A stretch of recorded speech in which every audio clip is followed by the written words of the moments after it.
ಹಸು ಸಾಕಾಣಿಕೆಯಲ್ಲಿ ಉತ್ತಮ ಸಂತಾನೋತ್ಪತ್ತಿ ಆರ್ಥಿಕ ಲಾಭದ ಪ್ರಮುಖ ಅಂಶ ಅಂತ ಹೇಳ್ಬೋದು. ಆದರೆ ಕೆಲವೊಮ್ಮೆ ಹಸುಗಳಲ್ಲಿ ಪದೇ ಪದೇ ಗರ್ಭಧಾರಣೆ ವಿಫಲವಾಗುವ ಸಮಸ್ಯೆ ರೈತರಿಗೆ ದೊಡ್ಡ ಸವಾಲಾಗಿ ಪರಿಣಮಿಸಿದೆ. ಈ ಸಮಸ್ಯೆಗೆ ಕಾರಣಗಳೇನು, ಪರಿಹಾರ ಕ್ರಮಗಳು ಯಾವುವು, ಇದೆಲ್ಲದರ ಬಗ್ಗೆ ನಮ್ಮ ರೈತರಿಗೆ ತಿಳಿಸಿಕೊಡ್ಲಿಕ್ಕೆ ನಮ್ಮ ಜೊತೆ ಸ್ಟುಡಿಯೋದಲ್ಲಿದ್ದಾರೆ ಕೊಯಿಲದ ಪಶುವೈದ್ಯಕೀಯ ಮಹಾವಿದ್ಯಾಲಯದ ಚಿಕಿತ್ಸಾ ಸಂಕೀರ್ಣ ವಿಭಾಗದ ಸಹಾಯಕ ಪ್ರಾಧ್ಯಾಪಕರಾದ ಡಾಕ್ಟರ್ ತೇಜಸ್ವಿನಿ ಎಂಪಿ ಅವರು. ನಮಸ್ಕಾರ ಮೇಡಮ್, ನಿಮಗೆ ಕಾರ್ಯಕ್ರಮಕ್ಕೆ ಸ್ವಾಗತ. ನಮಸ್ಕಾರ ಮೇಡಮ್. ಮೇಡಮ್, ಈಗ ಪುನರಾವರ್ತಿತ ಗರ್ಭಧಾರಣ ವೈಫಲ್ಯ ಅಂದ್ರೆ ಏನು? ಸಾಮಾನ್ಯವಾಗಿ ಈಗ ಒಂದು ಹಸು ಬೆದೆ ಚಕ್ರಕ್ಕೆ ಬಂದು ಆ ಹಸುವಿಗೆ 3 ಅಥವಾ ಹೆಚ್ಚು ಬಾರಿ ನಾವು ಕೃತಕ ವೀರ್ಯ ವ್ಯಾಪನೆ ಅಥವಾ ಸಹಜ ಸಂಭೋಗವಾದರೂ ಕೂಡ ಗರ್ಭ ಧರಿಸದೇ ಇರುವ ಸ್ಥಿತಿಯನ್ನು ನಾವು ಪುನರಾವರ್ತಿತ ಗರ್ಭಧಾರಣೆ ವೈಫಲ್ಯ ಅಂತ ಕರಿತೀವಿ. ಹಸುಗಳ ಪ್ರೌಢಾವಸ್ಥೆ ಬಗ್ಗೆ ಮಾಹಿತಿ ಯಾವ ರೀತಿ ಹೇಳ್ಬೋದು? ಪ್ರೌಢಾವಸ್ಥೆ ಅಂದರೆ ನಾವು ಇಂಗ್ಲಿಷಲ್ಲಿ ಹೇಳೋದಾದ್ರೆ ಪ್ಯೂಬರ್ಟಿ ಅಂತ ಕರಿತೇವೆ. ಅದಕ್ಕೆ ಈಗ ಸಂತಾನೋತ್ಪತ್ತಿಯನ್ನು ಮಾಡಲು ಹಸುವಿಗೆ ದೈಹಿಕವಾಗಿ ಮತ್ತು ಲೈಂಗಿಕವಾಗಿ ಸಮರ್ಥವಾಗುವ ಹಂತವನ್ನು ನಾವು ಪ್ರೌಢಾವಸ್ಥೆ ಅಂತ ಕರಿತೇವೆ. ಅಂದ್ರೆ ಈಗ ಹಸುಗಳಲ್ಲಿ ಮೊದಲ ಬಾರಿಗೆ ಅಂಡಾಶಯದಿಂದ ಅಂಡಾಣುಗಳು ಬಿಡುಗಡೆ ಆಗುವುದು ಪ್ರಾರಂಭವಾಗುವ ಸಮಯವದು. ಮತ್ತೆ ಇದರಿಂದ ಮೊದಲ ಬಾರಿಗೆ ಹಸುಗಳು ಬೆದೆ ಚಕ್ರದ ಲಕ್ಷಣವನ್ನು ತೋರಿಸೋದಕ್ಕೆ ಪ್ರಾರಂಭವಾಗುತ್ತೆ. ಈಗ ಸಾಮಾನ್ಯವಾಗಿ ಹಸುಗಳು ಪ್ರೌಢಾವಸ್ಥೆಗೆ ಬರುವಂತಹ ಅದರ ವಯಸ್ಸು ಎಷ್ಟ ಆಗಿರ್ತದೆ? ವಯಸ್ಸು ನಾವು ಹೇಳ್ಬೇಕಂದ್ರೆ ಈಗ ಇದು ಮುಖ್ಯವಾಗಿ ತಳಿ ಮತ್ತೆ ಪೋಷಣೆ ಹಾಗೂ ಅದರ ದೇಹದ ಬೆಳವಣಿಗೆ ಮೇಲೆ ಪರಿಸರದ ಮೇಲೆ ಅದು ಡಿಪೆಂಡ್ ಆಗಿರುತ್ತೆ. ಇಲ್ಲಿ ಸಾಮಾನ್ಯವಾಗಿ ನಾವು ನೋಡೋದಾದ್ರೆ HF ಜರ್ಸಿ ಹಸುಗಳು ಏನಿದೆ ಅದು ಬೇಗನೆ ಪ್ರೌಢಾವಸ್ಥೆಗೆ ಬರುತ್ತೆ. ಅಂದ್ರೆ 1 ರಿಂದ 1.5 ವರ್ಷದಲ್ಲೇ ಬಂದ್ಬಿಡುತ್ತೆ. ಆದ್ರೆ ದೇಸಿ ತಳಿಗಳು ಇಲ್ಲಿ ಈ ಭಾಗದಲ್ಲಿ ಸಾಕೋದಾದ್ರೆ ಮಲ್ನಾಡ್ ಗಿಡ್ಡ ಏನ್ ಹೇಳ್ತೀವಿ ಅದು 2 ರಿಂದ 2.5 ವರ್ಷ ತಗೊಳತ್ತೆ. ಆದ್ರೆ ಹಸುಗಳು ಸಾಮಾನ್ಯವಾಗಿ ಅವು ಪ್ರೌಢಾವಸ್ಥೆ ಬರೋ ಹಂತದಲ್ಲಿರುವಾಗ 40 ರಿಂದ 45% ಅವುಗಳ ಪೂರ್ಣ ವಯಸ್ಕ ತೂಕವನ್ನ ತಲುಪತ್ತೆ. ಆದ್ರೆ ಅದೇ ಸಮಯದಲ್ಲಿ ನಾವು ಅದಕ್ಕೆ ಗರ್ಭಧಾರಣೆ ಮಾಡಿಸೋದು ಉತ್ತಮವಲ್ಲ. ಅದು ಯೂಶುವಲ್ ಆಗಿ 60 ರಿಂದ 65% ಪೂರ್ಣ ವಯಸ್ಕ ತೂಕ ತಲುಪಿದ ನಂತರ ನಾವು ಗರ್ಭಧಾರಣೆ ಕ್ರಮಗಳನ್ನು ತಗೊಂಡ್ರೆ ಅದು ಸಫಲವಾಗುವ ಸಾಧ್ಯತೆಗಳು ಜಾಸ್ತಿ ಇರುತ್ತೆ. ಮೇಡಮ್, ಈಗ ಬೆದೆ ಕಾಲಚಕ್ರ ಅಂದ್ರೆ ಏನು ಮತ್ತೆ ಅದರ ಲಕ್ಷಣಗಳು ಯಾವುವು? ಬೆದೆ ಕಾಲಚಕ್ರ ಅಂದ್ರೆ ಹಸುಗಳಲ್ಲಿ ಗರ್ಭಧಾರಣೆಗೆ ಸಂಬಂಧಿಸಿದಂತೆ ಅಂಡಾಶಯ ಮತ್ತು ಪ್ರಜನನ ಅಂಗಗಳಲ್ಲಿ ನಿರ್ದಿಷ್ಟ ಅವಧಿಯಲ್ಲಿ ಪುನರಾವರ್ತಿತವಾಗಿ ನಡೆಯುವ ಹಾರ್ಮೋನಲ್ ಮತ್ತು ದೈಹಿಕ ಬದಲಾವಣೆಯ ಕ್ರಮಗಳನ್ನು ನಾವು ಬೆದೆ ಚಕ್ರ ಅಂತ ಕರಿತೇವೆ. ಇದು ಸಾಮಾನ್ಯವಾಗಿ 18 ರಿಂದ 24 ದಿನಗಳಿಗೊಮ್ಮೆ ಆಗತ್ತೆ ಬೆದೆ ಕಾಲಚಕ್ರ. ಇದರ ಲಕ್ಷಣಗಳು ಪ್ರಮುಖವಾಗಿ ನೋಡೋದಾದ್ರೆ ಸಾಮಾನ್ಯವಾಗಿ ಪಶುಗಳು ಇತರ ಪಶುಗಳ ಮೇಲೆ ಏರೋದು ಹಾಗೂ ಪಶುಗಳು ಏರಿದಾಗ ಇನ್ನೊಂದು ಪಶು ಅಲ್ಲೇ ನಿಂತಿರೋದು. ಇದನ್ನ ನಾವು ಸ್ಟ್ಯಾಂಡಿಂಗ್ ಟು ಬಿ ಮೌಂಟೆಡ್ ಅಂತ ಹೇಳ್ತೇವೆ ಇಂಗ್ಲಿಷಲ್ಲಾದ್ರೆ.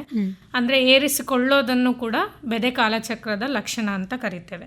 ಮತ್ತೆ ಯೋನಿಯಿಂದ ಪಾರದರ್ಶಕ ಲೋಳೆ ಹೊರಬರುವುದು, ಮತ್ತೆ ಪಶುಗಳ ಅಶಾಂತವಾಗಿ ಓಡಾಡುವುದು ಅಂದ್ರೆ ಪದೇ ಪದೇ ಕೂಗಾಡೋದು, ಇದೆಲ್ಲವೂ ಕೂಡ ಲಕ್ಷಣಗಳು. ಹಾಗೂ ಹಾಲಿನ ಉತ್ಪಾದನೆ ಕೂಡ ಬೆದೆ ಕಾಲಚಕ್ರದ ಲಕ್ಷಣಗಳಲ್ಲಿ ಒಂದಾಗಿದೆ. ಅಂದ್ರೆ ಕಡಿಮೆ ಆಗತ್ತೆ ಹಾಲಿನ ಉತ್ಪಾದನೆ, ಈ ಸಮಯದಲ್ಲಿ ಸ್ವಲ್ಪ ಕಡಿಮೆ ಆಗತ್ತೆ. ಈಗ ಸಾಮಾನ್ಯವಾಗಿ ಯಾವುದೇ ತೊಂದರೆ ಇಲ್ಲದಂತಹ ಹಸುಗಳು ಅವುಗಳ ಗರ್ಭಧಾರಣೆ ಪ್ರಕ್ರಿಯೆ ಯಾವ ರೀತಿ ಇರುತ್ತದೆ? ಸಾಮಾನ್ಯವಾಗಿ ಈಗ ಪ್ರತಿ ಚಕ್ರದಲ್ಲಿ ನಾನು ಹೇಳಿದ ಹಾಗೆ ಅಂಡಾಶಯದಿಂದ ಅಂಡಾಣು ಉತ್ಪತ್ತಿಯಾಗುತ್ತೆ ಮತ್ತು ಸರಿಯಾದ ಸಮಯದಲ್ಲಿ ಅದು ಬಿಡುಗಡೆ ಆಗ್ಬೇಕು. ಅಂದ್ರೆ ಈಗ ಬೆದೆ ಚಕ್ರದ ಲಕ್ಷಣಗಳು ತೋರಿಸಿದ 10 ರಿಂದ 12 ಗಂಟೆ ಒಳಗಡೆ ಈ ಅಂಡಾಣು ಫಲನವಾಗುತ್ತೆ. ಈ ಅಂಡಾಣು ಫಲನವಾದಾಗ ಇದೇ ಸಮಯದಲ್ಲಿ ಸಹಜವಾಗಿ ಅಥವಾ ಕೃತಕವಾಗಿ ವೀರ್ಯವ್ಯಾಪನೆ ಮಾಡೋದ್ರಿಂದ ಇಲ್ಲಿ ಗರ್ಭಧಾರಣೆ ಸಂಭವಿಸುವ ಸಾಧ್ಯತೆ ಹೆಚ್ಚಾಗತ್ತೆ. ಇಲ್ಲವಾದರೆ ಅಂದ್ರೆ ಈ ಸಮಯ ನಮ್ಗೆ ಆ ಕಡೆ ಈ ಕಡೆ ಆಗೋದಾಗಿರ್ಬೋದು ಅಥವಾ ಬೆದೆ ಚಕ್ರಕ್ಕೆ ಹಸುಗಳು ಬರ್ದೇ ಇರೋದಾಗಿರ್ಬೋದು, ಈ ತರ ಆದಾಗ ಇದರ ವಿಫಲತೆ ಜಾಸ್ತಿ ಆಗುತ್ತೆ. ಕರಾವಳಿ ಪ್ರದೇಶಗಳಲ್ಲಿ ಹೇಳೋದಾದ್ರೆ ಈಗ ಪುನರಾವರ್ತಿತ ಗರ್ಭಧಾರಣ ವೈಫಲ್ಯದ ಅದರ ಪ್ರಾಮುಖ್ಯತೆ ಏನು, ಅದರಿಂದ ಆಗುವ ತೊಂದರೆಗಳು ಯಾವುವು, ಯಾವ ರೀತಿ? ಈಗ ನಮಗೆ ಗೊತ್ತಿರೋ ಹಾಗೆ ಕರ್ನಾಟಕದ ಕರಾವಳಿ ಪ್ರದೇಶಗಳು ಅಂದ್ರೆ ಈಗ ಉತ್ತರ ಕನ್ನಡ, ಉಡುಪಿ ಮತ್ತೆ ದಕ್ಷಿಣ ಕನ್ನಡ ಇದೆ. ಇಲ್ಲಿ ಈಗ ರೈತರು ಹಾಲು ಉತ್ಪಾದನೆ ಮಾಡೋದಕ್ಕೆ ಅಂದ್ರೆ ಹಸುಗಳ ಮೇಲೆ ತುಂಬಾ ಅವಲಂಬಿತವಾಗಿದ್ದಾರೆ. ಸೊ ಈ ಪ್ರದೇಶದಲ್ಲಿ ನಾವು ಹೆಚ್ಚಿನದಾಗಿ ಮಳೆ ಆಗಿರ್ಬೋದು, ತೇವಾಂಶ ಆಗಿರ್ಬೋದು ಅಥವಾ ಉಷ್ಣತೆಯ ವ್ಯತ್ಯಾಸಗಳನ್ನ ನಾವು ನೋಡ್ತಾ ಇರ್ತೇವೆ. ಇದರಿಂದ ಪಶು ಆರೋಗ್ಯದ ಮೇಲೆ ಅಥವಾ ಸಂತಾನೋತ್ಪತ್ತಿಯ ಮೇಲೆ ಪ್ರಭಾವ ಬೀಳೋ ಸಾಮರ್ಥ್ಯ ಜಾಸ್ತಿ ಇದೆ. ಸೊ ಹಾಗಾಗಿ ಈಗ ಹೆಚ್ಚಿನ ತೇವಾಂಶದಿಂದ ಕೆಲವೊಮ್ಮೆ ಬೆದೆ ಲಕ್ಷಣಗಳು ಸ್ಪಷ್ಟವಾಗಿ ಕಾಣದೇ ಇರಬಹುದು. ಸೊ ಅದರಿಂದ ನಮ್ಗೆ ಇದ್ರ ಬಗ್ಗೆ ಅಂದ್ರೆ ಪುನಃ ಗರ್ಭಧಾರಣೆ ವೈಫಲ್ಯತೆ ಬಗ್ಗೆ ತಿಳಿದುಕೊಳ್ಳೋದು ತುಂಬಾನೇ ಮುಖ್ಯವಾಗಿದೆ. ಇದಕ್ಕೆ ಮುಖ್ಯ ಕಾರಣಗಳು ಅಂತ ಯಾವುದು ಹೇಳ್ಬಹುದು? ಮುಖ್ಯ ಕಾರಣಗಳು ಅಂದ್ರೆ ಈಗ ಪಶುವಿನ ದೇಹದ ಸಮಸ್ಯೆಗಳು. ಈ ಮುಖ್ಯ ಕಾರಣಗಳನ್ನ ನಾವು 3 ತರದಲ್ಲಿ ವಿಂಗಡಿಸಬಹುದು.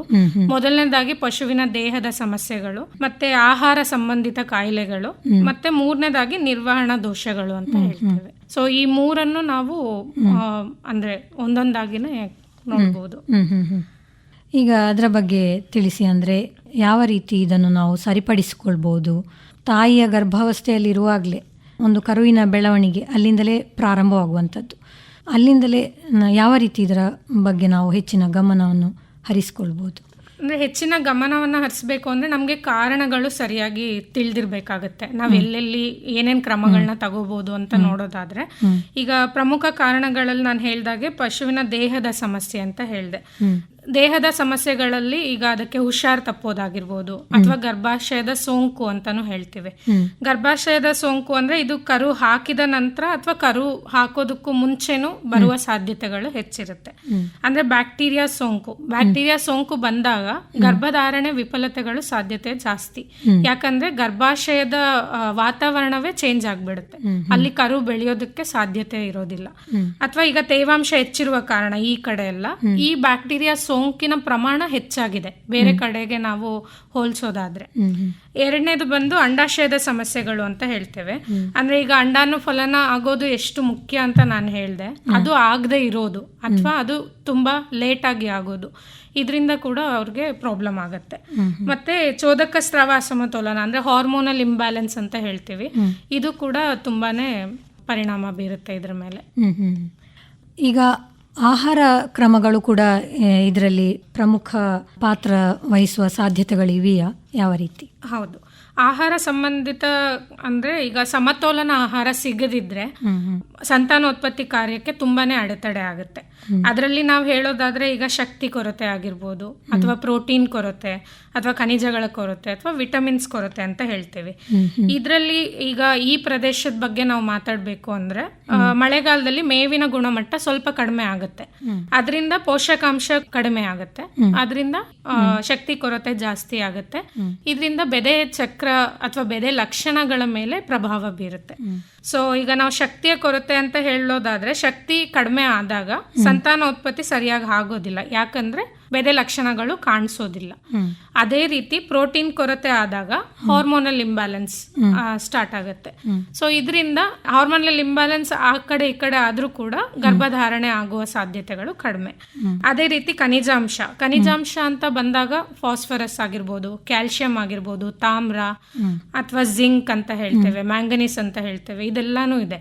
ಇದೆಲ್ಲ ಕಡಿಮೆ ಆಗೋದ್ರಿಂದ ಕೆಲವೊಂದ್ಸಲ ಭ್ರೂಣ ಮರಣ ಆಗುತ್ತೆ. ಗರ್ಭ ಧರಿಸಿದ್ರೂ ಕೂಡ ಭ್ರೂಣ ಮರಣ ಆಗೋ ಸಾಧ್ಯತೆಗಳು ಜಾಸ್ತಿ. ಹಾಗೂ ಇದೆ ಬೆದೆ ಚಕ್ರ ಬರ್ದೇ ಇರೋದು, ಅಂಡೋತ್ಪತ್ತಿ ಆಗದೆ ಇರೋದು ಚಾನ್ಸಸ್ ಜಾಸ್ತಿ ಇದೆ. ಹಾಗೆ ವಿಟಮಿನ್ಸ್ ಕೊರತೆ ಅಂದ್ರೆ ಈಗ AED ಅಂತ ಹೇಳ್ತೀವಿ, ಈ 3 ವಿಟಮಿನ್ಸ್ ತುಂಬಾನೇ ನಮ್ಗೆ ಇಂಪಾರ್ಟೆಂಟ್ ಇರುತ್ತೆ. ಸೊ ಅದು ಸಿಗದೆ ಇದ್ರೂ ಕೂಡ ಭ್ರೂಣ ಮರಣ ಆಗೋದು ಅಥವಾ ಭ್ರೂಣ ಬೆಳವಣಿಗೆಯಲ್ಲೇ ಕೂಡ ಸಮಸ್ಯೆ ಆಗುವ ಸಾಧ್ಯತೆಗಳು ಹೆಚ್ಚಾಗಿದೆ. ಹಾಗಿದ್ರೆ ಯಾವ ರೀತಿಯ ಆಹಾರಗಳನ್ನು ಪಶುಗಳಿಗೆ ನಾವು ನೀಡಬಹುದು? ಅಂದರೆ ಪೋಷಕಾಂಶಗಳು ಹೆಚ್ಚಾಗಿರೋದಂದ್ರೆ ಈಗ ಸಮತೋಲನ ಆಹಾರ ಬೇಕಾಗತ್ತೆ. ನಾನು ಹೇಳಿದ ಹಾಗೆ ಈಗ ಹಸಿರು ಮತ್ತೆ ಧಾನ್ಯ ಮೇವು ಅಂತ ಹೇಳ್ತೇವೆ. ಈಗ ಹಸಿರು ಮೇವು ಈಗ ನಾವು ಕೊಡೋ ಊಟದಲ್ಲಿ 60% ಹಸಿರು ಮೇವು ಕೊಡ್ಬೇಕಾಗುತ್ತೆ, ಇನ್ನು 40% ಧಾನ್ಯ ಮೇವು. ಅದೇ ಧಾನ್ಯ ಮೇವುದಲ್ಲಿ ನಾವು ಮಿನರಲ್ ಮಿಶ್ರಣ ಆಗಿರ್ಬೋದು, ವಿಟಮಿನ್ಸ್ ಆಗಿರ್ಬೋದು, ಅದೆಲ್ಲದನ್ನು ಕೂಡ ನಾವು ಇನ್ಕ್ಲೂಡ್ ಮಾಡ್ಬೇಕಾಗುತ್ತೆ. ಅದೇ ಶಕ್ತಿ ಕೊರತೆನ ನೀಗ್ಸೋದಕ್ಕೆ ನಾನು ಹೇಳಿದಾಗೆ ಮೆಕ್ಕೆಜೋಳ ಆಗಿರ್ಬೋದು, ಅಥವಾ ರಾಗಿ ಅಥವಾ ಸಜ್ಜೆ, ನುಚ್ಚು, ಅಕ್ಕಿ, ಇದೆಲ್ಲದನ್ನು ನಾವು ಅದರಲ್ಲಿ ಇನ್ಕ್ಲೂಡ್ ಮಾಡ್ಬೋದು. ಅದೇ ರೀತಿ ಪ್ರೋಟೀನ್ ಕೊರತೆಯನ್ನ ನಿವಾರಣೆ ಮಾಡೋದಕ್ಕೆ ತೆಂಗಿನ ಹಿಂಡಿ, ಇಲ್ಲೆಲ್ಲ ಕೊಬ್ಬರಿ ಹಿಂಡಿ ಅದೆಲ್ಲ ತುಂಬಾನೇ ಸಾಮಾನ್ಯವಾಗಿ ಸಿಗೋದ್ರಿಂದ ಅದನ್ನ ಕೂಡ ಅವರು ಮೇವಿನಲ್ಲಿ ಹಾಕ್ಬೋದು. ಮತ್ತೆ ಖನಿಜಾಂಶಗಳ ಕೊರತೆಯನ್ನ ನೀಗ್ಸೋದಕ್ಕೆ ಖನಿಜ ಮಿಶ್ರಣ ಅಂತಾನೆ ಸಿಗತ್ತೆ, ಅದನ್ನ ಕೂಡ ಕೊಡ್ಬೋದಾಗುತ್ತೆ. ಈಗ ಹಸುಗಳಲ್ಲಿ ಪುನರಾವರ್ತಿತ ಗರ್ಭಧಾರಣ ವೈಫಲ್ಯ ಅವುಗಳಿಗೆ ಇದೆ ಅಂತ ಹೇಳುವಂಥದ್ದನ್ನು ಯಾವ ರೀತಿ ಪತ್ತೆ ಹಚ್ಚುವಂಥದ್ದು? ಪತ್ತೆ ಹಚ್ಚೋದು ಅಂದ್ರೆ ಇವಾಗ ಅದರ ವ್ಯಾಖ್ಯಾನದಲ್ಲೇ ಬರುತ್ತೆ. ಅಂದ್ರೆ ಬೆದೆ ಚಕ್ರಕ್ಕೆ 3 ಬಾರಿ ಗರ್ಭಧಾರಣೆ ಮಾಡಿಸಿದ ಮೇಲೂ ಕೂಡ ಮತ್ತೆ ಮತ್ತೆ ಕಾಲಚಕ್ರಕ್ಕೆ ಬರೋದು, ಬೆದೆ ಚಕ್ರಕ್ಕೆ ಬರೋದು. ಅದರಿಂದನೇ ನಮ್ಗೆ ಒಂದು ಐಡಿಯಾ ಸಿಗತ್ತೆ ಇದು ಪುನರಾವರ್ತಿತ ಗರ್ಭಧಾರಣೆ ಕಡೆ ಹೋಗ್ತಾ ಇದೆ ಅಂತ. ಹಲವು ಬಾರಿ ಮಾಡಿದ್ರೂ ಕೂಡ ಪುನಃ ಹಸುಗಳು ಬೆದೆ ಚಕ್ರಕ್ಕೆ ಬರುತ್ತೆ. ಆಮೇಲೆ ಮಾಡಿದ ದಿನಾಂಕವನ್ನ ನಾವು ಬರ್ದಿಟ್ಕೊಳ್ಳೋದು ಸೂಕ್ತ. ಯಾಕೆ ಅಂದ್ರೆ ಈಗ ಮನೆಯಲ್ಲಿ 8ರಿಂದ 10 ಹಸುಗಳಿರ್ಬೋದು ಒಬ್ರೊಬ್ರು ಮನೆಯಲ್ಲಿ. ಯಾವ ಹಸು ಬೆದೆ ಚಕ್ರಕ್ಕೆ ಬಂತು, ಯಾವ್ದಕ್ಕೆ ನಾವು ವೀರ್ಯ ವ್ಯಾಪನೆ ಮಾಡಿಸಿದ್ವಿ ಅಂತ ಮರ್ತು ಹೋಗೋ ಚಾನ್ಸಸ್ ಜಾಸ್ತಿ ಇರುತ್ತೆ. ಆ ಟೈಮಲ್ಲಿ ನಾವು ಅದನ್ನ ಬರ್ದಿಟ್ಕೊಂಡು ಅದು ಹೆಲ್ಪ್ ಆಗುತ್ತೆ ನಮ್ಗೆ. ಮತ್ತೆ ಗರ್ಭಧಾರಣೆ ಆಗಿದೆಯಾ ಇಲ್ವಾ ಅಂತ ಪರೀಕ್ಷಿಸುವುದು ಉತ್ತಮ. ಅಂದ್ರೆ ಪಶು ವೈದ್ಯರನ್ನು ಕರೆಸಿ ಈಗ 1 ತಿಂಗಳು ಆದ್ಮೇಲೆ ಅಥವಾ 2 ತಿಂಗಳು ಆದ್ರೂ ಕೂಡ ಬೆದೆ ಚಕ್ರಕ್ಕೆ ಬರ್ದೇ ಇರೋ ಸಂದರ್ಭದಲ್ಲಿ ಪರೀಕ್ಷೆ ಮಾಡಿಸುವುದು ಉತ್ತಮವಾಗಿರುತ್ತೆ. ಈ 3 ನೀವು ಮಾಡಿದಾಗ ನಿಮ್ಗೆ ಹಸು ಪುನರಾವರ್ತಿತ ಗರ್ಭಧಾರಣೆಗೆ ಹೋಗ್ತಾ ಇದೆಯಾ ಅಥವಾ ಗರ್ಭಧಾರಣೆ ಸಫಲವಾಗಿದೆಯಾ ವಿಫಲವಾಗಿದೆಯಾ ಅನ್ನೋದು ನಮ್ಗೆ ಗೊತ್ತಾಗುತ್ತೆ. ಈಗ ಪುನರಾವರ್ತಿತ ಗರ್ಭಧಾರಣ ವೈಫಲ್ಯವು ಹೌದು ರೈತರ ಆರ್ಥಿಕ ಬೆಳವಣಿಗೆಯಲ್ಲಿ ಯಾವ ರೀತಿ ಪ್ರಭಾವ ಬೀರುತ್ತದೆ? ಪ್ರಭಾವ ಅಂತ ಹೇಳೋದಾದ್ರೆ ಈಗ ಹಸುವಿನಲ್ಲಿ ಇವತ್ತು ಹಸು ಬೆದೆ ಚಕ್ರಕ್ಕೆ ಬಂದು ಇವತ್ತೇ ನಾವು ಕೃತಕ ಗರ್ಭಧಾರಣೆ ಮಾಡಿಸಿದ್ರೆ ಅದು ಸಫಲವಾದ್ರೆ ನಮ್ಗೆ ಇನ್ನು 2-3 ತಿಂಗಳಲ್ಲಿ ಅದು ಪರೀಕ್ಷೆ ಮಾಡಿ ನಮ್ಗೆ ಗೊತ್ತಾಗತ್ತೆ. ಅಂದ್ರೆ ಇನ್ನು 9 ತಿಂಗಳಲ್ಲಿ ಒಂದು ಕರು ಬರುವ ಸಾಧ್ಯತೆ ಹೆಚ್ಚು ಸಫಲವಾದಾಗ. ಅದೇ ಆಗದಿದ್ರೆ ಈಗ ಮುಂದಿನ ತಿಂಗಳು ಮತ್ತೆ ಬೆದೆ ಚಕ್ರಕ್ಕೆ ಬರುತ್ತೆ, ಮತ್ತೆ ಇನ್ನೊಂದ್ಸಲ ಬೆದೆ ಚಕ್ರಕ್ಕೆ ಬರುತ್ತೆ. ಈ ತರ ಬರುವುದರಿಂದ ಗರ್ಭಧಾರಣೆ ಆಗ್ಲಿಕ್ಕೆ ಹೆಚ್ಚು ದಿನಗಳನ್ನ ತಗೊಳ್ತಾ ಇರುತ್ತೆ. ಅದು ಆ ಹೆಚ್ಚು ದಿನಗಳನ್ನು ತಗೊಂಡಾಗ ಕಾಲಾವಧಿ ಹೆಚ್ಚಾಯ್ತು. ಸೊ ಕಾಲಾವಧಿ ಹೆಚ್ಚಾಗೋದ್ರಿಂದ ಹಾಲು ಉತ್ಪಾದನೆ ಕಡಿಮೆ ಆಗುತ್ತೆ. ಈಗ ಹಾಲು ನೀಡುವ ಹಸು ಈಗ ಪ್ರತಿ ದಿನಕ್ಕೆ ಮಲ್ನಾಡ್ ಗಿಡ್ಡ ಅಂತಾನೆ ನಾವು ತಗೊಂಡ್ರೆ ಉದಾಹರಣೆಗೆ ದಿನಕ್ಕೆ 1-2 ಲೀಟರ್ ಹಾಲು ಸಿಗುತ್ತೆ. ಅದರಿಂದ ಈಗ ಅವರು ಅದನ್ನ ಮಾರೋದ್ರಿಂದ 50 ರೂಪಾಯಿ 55 ರೂಪಾಯಿ 1 ಲೀಟರ್ ಹಾಲಿಗೆ ಸಿಗೋದು, ಅದು ದಿನದ ನಷ್ಟ. ಅದೇ ರೀತಿ ನೀವು 1 ತಿಂಗಳು ಅಥವಾ 2 ತಿಂಗಳು ಅಂತ ನಾವು ಇಡೋದಾದ್ರೆ ಲೆಕ್ಕ ಇಡೋದಾದ್ರೆ ಬರೋಬ್ಬರಿ ಅವ್ರಿಗೆ 3 ತಿಂಗಳಿಗೆ 5,000ದಿಂದ 6,000 ನಷ್ಟ ಆಗುತ್ತೆ. ಅದೇ ರೀತಿ ಕರು ಹುಟ್ಟುವ ಅಂತರ ಹೆಚ್ಚಾಗೋದ್ರಿಂದ ಈಗ 1 ವರ್ಷಕ್ಕೆ 1 ಕರು ಅನ್ನೋದು ಸ್ಟ್ಯಾಂಡರ್ಡ್ ಆಗಿದೆ. ಅದೇ ರೀತಿ ಅದು ಮುಂದೆ ಹೋಗ್ತಾ ಇದ್ದಾಗ ಒಂದು ಕರು ಕೂಡ ನಷ್ಟ ಆಗುತ್ತೆ. 4ರಿಂದ 5 ವರ್ಷಕ್ಕೆ 1 ಕರು ನಷ್ಟ ಆಗುತ್ತೆ ಈ ಬೆದೆ ಚಕ್ರ ಮುಂದೆ ಹೋಗೋದ್ರಿಂದ. ಮತ್ತು ಹೆಚ್ಚು ಮೇವಿನ ವೆಚ್ಚ ಬರ್ತಾ ಇರುತ್ತೆ, ಹಾಲು ಬರ್ತಾ ಇರಲ್ಲ, ಗರ್ಭಧಾರಣೆ ಆಗ್ತಾ ಇರಲ್ಲ, ಹಸುಗಳ ಮೇವಿನ ಖರ್ಚು ಕೂಡ ಜಾಸ್ತಿ ಆಗುತ್ತೆ. ಮತ್ತೆ ವೈದ್ಯಕೀಯ ಖರ್ಚು ಅಂತ ಹೇಳ್ತೀವಿ, ಗರ್ಭಧಾರಣೆ ಮಾಡಿಸೋದಕ್ಕಾಗಿರ್ಬೋದು ಅಥವಾ ಅದನ್ನ ಪರೀಕ್ಷೆ ಮಾಡಿಸೋದಕ್ಕಾಗಿರ್ಬೋದು, ಒಂದು ಜಾಗದಿಂದ ಇನ್ನೊಂದು ಜಾಗಕ್ಕೆ ಹಸುನ ಕರ್ಕೊಂಡು ಹೋಗೋದಾಗಿರ್ಬೋದು, ಇದೆಲ್ಲದನ್ನು ಕೂಡ ಅವ್ರಿಗೆ ಪ್ರಾಬ್ಲಮ್ ಆಗುತ್ತೆ. ಈ ವೈಫಲ್ಯತೆಯ ಸ್ಥಿತಿ ಇದೆ ಅಂತ ನಾವು ಗುರುತಿಸಿದ ಬಳಿಕ ಆ ಪಶುಗಳಿಗೆ ಯಾವ ರೀತಿ ಚಿಕಿತ್ಸಾ ವಿಧಾನವನ್ನ ನಾವು ಮಾಡ್ಕೋಬಹುದು? ಚಿಕಿತ್ಸಾ ವಿಧಾನ ತುಂಬಾ ಇಂಪಾರ್ಟೆಂಟ್ ಆಗಿ ಡಿಪೆಂಡ್ ಆಗೋದು ಏನು ಕಾರಣದಿಂದ ಬಂದಿದೆ ಅಂತ. ನೀವು ಪಶುವೈದ್ಯರ ಬಳಿ ಹೋದಾಗ ಅವರು ಕಾರಣ ಹುಡುಕ್ಲಿಕ್ಕೆ ಸ್ಟಾರ್ಟ್ ಮಾಡ್ತಾರೆ. ಸೊ ಮೂಲ ಕಾರಣ ಹುಡುಕೋದೇ ಮೊದಲನೇ ಗುರಿಯಾಗಿರುತ್ತೆ. ಈಗ ಗರ್ಭಾಶಯದಲ್ಲಿ ಸೋಂಕು ಇದ್ರೆ ಅದಕ್ಕೆ ಸರಿಯಾದ ಮೆಡಿಸಿನ್ಸ್ನ ಕೊಡ್ತಾರೆ. ಅದೇ ಅಂಡಾಶಯದಲ್ಲಿ ಸಮಸ್ಯೆಗಳಿದ್ರೆ ಅದನ್ನ ಪರೀಕ್ಷೆ ಮಾಡಿ ಅದಕ್ಕೆ ಹಾರ್ಮೋನಲ್ ಟ್ರೀಟ್ಮೆಂಟ್ ಅಂತ ಹೇಳ್ತೇವೆ, ಅದನ್ನ ಕೊಡಲಾಗುತ್ತೆ. ಇದೆಲ್ಲ ಮಾಡಬೇಕು ಅಂದ್ರೆ ತಕ್ಷಣ ರೈತರಿಗೆ ಗೊತ್ತಾಗ್ಬೇಕು ಏನಾಗ್ತಾ ಇದೆ ಹಸುಗಳಲ್ಲಿ ಅಂತ. ಸೊ ಈ ಹಿಂದೆ ಕೊಟ್ಟಿರೋ ಮಾಹಿತಿಯಿಂದ ಅವರು ಅದನ್ನ ಗುರುತಿಸಿ ಬೇಗ ಕರ್ಕೊಂಡು ಹೋದ್ರೆ ನಮ್ಗೆ ಚಿಕಿತ್ಸೆಯ ಫಲಕಾರಿ ಜಾಸ್ತಿ ಇರುತ್ತೆ. ಅಂದ್ರೆ ರೈತರು ಕಾಲಕಾಲಕ್ಕೆ ಪಶು ವೈದ್ಯರನ್ನ ಭೇಟಿಯಾಗೋದು ಬಹಳ ಅಗತ್ಯ ಅಂತ ನೀವು ಹೇಳ್ತೀರಿ. ತುಂಬಾನೇ ಮುಖ್ಯವಾಗಿದೆ ಅದು. ಈ ಪುನರಾವರ್ತಿತ ಗರ್ಭಧಾರಣ ವೈಫಲ್ಯತೆಯನ್ನ ತಡೆಗಟ್ಟುವ ಕ್ರಮಗಳು ನಮ್ಮ ರೈತರಿಗೆ ಯಾವ ರೀತಿ ಮಾಹಿತಿಯನ್ನು ಕೊಡಬಹುದು? ಈಗ ಯಾವುದೇ ರೋಗ ಬಂದ ಮೇಲೆ ಚಿಕಿತ್ಸೆ ನೀಡೋದಕ್ಕಿಂತ ಅದು ಬರದಂತೆ ತಡೆಯೋದೇ ಒಳ್ಳೇದಾಗಿದೆ. ಸೊ ಇದು ಬಹಳ ಪ್ರಮುಖವಾಗಿ ನಾವು ಹೇಳ್ಬೇಕಂದ್ರೆ ನಿರ್ವಹಣಾ ಕ್ರಮಗಳು ಅಂತ ಹೇಳ್ತೇವೆ. ಈಗ ಮನೆಯಲ್ಲಿ 1 ಹಸು ಇದ್ರೂ ಆಯ್ತು, 5 ಹಸು ಇದ್ರೂ ಆಯ್ತು, ಅಥವಾ ದೊಡ್ಡ ಫಾರ್ಮ್ ಇದ್ರೂ ಆಯ್ತು, ಅಲ್ಲಿ ನಿರ್ವಹಣಾ ಕ್ರಮಗಳು ತುಂಬಾನೇ ಇಂಪಾರ್ಟೆಂಟ್ ಆಗುತ್ತೆ. ಸೊ ಈ ಬೆದೆ ಸಮಯವನ್ನ ಗುರುತಿಸೋದು ತುಂಬಾ ಇಂಪಾರ್ಟೆಂಟ್ ಅಂತ ಹೇಳ್ಬೋದು. ಸೊ ನಿಖರವಾಗಿ ಗುರುತಿಸ್ಬೇಕು. ಅದಕ್ಕೆ ಏನ್ ಮಾಡ್ಬೇಕು, ವೀಕ್ಷಣೆ ಆಗ್ಬೇಕು. ಅಂದ್ರೆ ಬೆಳಗ್ಗೆ ಒಂದ್ಸಲ ಸಂಜೆ ಒಂದ್ಸಲ ದಿನದಲ್ಲಿ 2 ಬಾರಿ ಹಸುಗಳನ್ನ ನೋಡ್ತಾ ಇರ್ಬೇಕು, ಬೆದೆ ಕಾಲಚಕ್ರಕ್ಕೆ ಬಂದಿದ್ಯಾ ಅಂತ. ಕಾಲಚಕ್ರಕ್ಕೆ ಬಂದಿದೆ ಅಂತ ಹೇಗ್ ಗೊತ್ತಾಗತ್ತೆ? ಯೋನಿಯಿಂದ ಪಾರದರ್ಶಕ ಲೋಳೆ ನಮ್ಗೆ ಕಾಣ್ ಬರುತ್ತೆ, ಅಥವಾ ಒಂದು ಹಸು ಇನ್ನೊಂದು ಹಸು ಮೇಲೆ ಏರ್ತಾ ಇರುತ್ತೆ. ಆ ನಿಖರವಾಗಿ ಒಂದು ಹಸು ನಿಂತೇ ಇರುತ್ತೆ, ಏರಿಸ್ಕೊಳ್ಳೋ ಹಸುನ ಅದು ಹೀಟಲ್ಲಿದೆ ಅಥವಾ ಬೆದೆ ಚಕ್ರಕ್ಕೆ ಬಂದಿದೆ ಅಂತ ಹೇಳ್ಬಹುದು. ಮತ್ತೆ ಮೂರನೇದಾಗಿ ಅಶಾಂತವಾಗಿರೋದು, ಯಾವಾಗ್ಲೂ ಕೂಗ್ಕೊಂಡು ಓಡಾಡ್ತಾ ಇರುತ್ತೆ ಹಸುಗಳು ಕಾಲಚಕ್ರಕ್ಕೆ ಬಂದಾಗ. ಹಾಗೂ ನಾಲ್ಕನೇದಾಗಿ ಹೇಳೋದಾದ್ರೆ, ಈಗ ತುಂಬಾ ಹಸುಗಳಿರುತ್ತೆ ಮನೆಯಲ್ಲಿ, 10 ಹಸು ಇರುತ್ತೆ ಅಥವಾ 12 ಹಸು ಇರುತ್ತೆ ಅಥವಾ ದೊಡ್ಡ ಫಾರ್ಮ್ ಇರೋರು ಟೀಸರ್ ಬುಲ್ ಅಂತ ಹೇಳ್ತೇವೆ. ಟೀಸರ್ ಬುಲ್ ಅಂದ್ರೆ ಈಗ ಗರ್ಭಧಾರಣೆಗೆ ಅಸಮರ್ಥವಾಗಿರೋ ಒಂದು ಗಂಡು ಹಸು, ಅದನ್ನ ನಾವು ಈ ಬೆದೆ ಚಕ್ರವನ್ನ ಗುರುತಿಸ್ಲಿಕ್ಕೆ ಇಟ್ಕೋಬಹುದು. ಸೊ ಅದು ಏನ್ ಮಾಡುತ್ತೆ ಅಂದ್ರೆ, ಯಾವ ಹಸು ಬೆದೆ ಚಕ್ರದಲ್ಲಿದೆ ಅದ್ರ ಮೇಲೆ ಹಾರತ್ತೆ, ಆದ್ರೆ ಅಲ್ಲಿ ಸಫಲವಾಗಿ ಗರ್ಭಧಾರಣೆ ಆಗಲ್ಲ.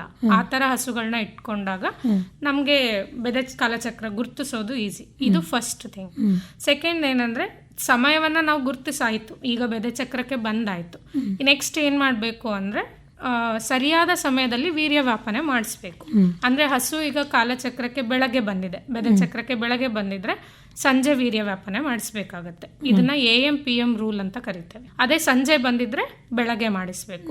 ಸೊ ಇದನ್ನ ತರಬೇತಿ ಪಡೆದ ತಜ್ಞರಿಂದ ಯಾರ್ಯಾರ ಹತ್ರನೋ ಮಾಡಿಸಿದಾಗ ಮಾಡೋ ರೀತಿ ಕೂಡ ಬದಲಾವಣೆ ಆಗುತ್ತೆ. ಸೊ ಹೆಚ್ಚಿನ ಅಂಶದಲ್ಲಿ ಪಶು ವೈದ್ಯರ ಬಳಿಯೇ ಹೋಗಿ ಮಾಡಿಸುವುದು ತುಂಬಾನೇ ಮುಖ್ಯವಾಗಿದೆ.